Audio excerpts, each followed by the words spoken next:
Hello guys! For today's mini vlog, samahan nyo kami for today. Ito nga ang baon ni Aling Tisay. At ito naman kay Kuya Tisoy. O diba ang dami-dami? Sana all! Ayan, ubusin nyo yan anak ha. At syempre, nandito na tayo sa school. Ayan nga si Kuya Tisoy at si Aling Tisay. Ang daming bit-bit. Bali, hinawakan ko pa electric pa ni Aling Tisay niyan. Diyan, after niyan, magpapaalam sa akin si Kuya, magkikiss na. Then, ayan, diretso na siya sa room nila.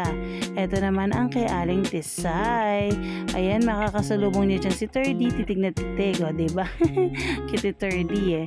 At ayan na nga, nahirapan na si Aling Tisay. Ayun si Mami Loida. Hi Mami Loida! Nandito nga tayo sa house ni Lolo at Lola.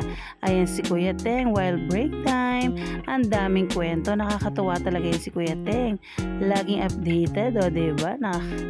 Ang kulit talaga eh, no? Todo kwento yan lagi. At syempre, titikman natin na yung pinagbabawal na taho, o diba? Pasaway talaga tong si Mami after niya na nikip ang dibdib at nahilo ng bonggang-bongga. Sorry naman, Daddy. At syempre, ayan na nga, ang dalawang kiddos, nabihisan ko na sila. So, kakain na sila ng lunch nila. Pakabusog kay anak. Ito naman ang lunch natin for today. Kain po tayo. Thank you Lord sa food. Bye-bye, guys!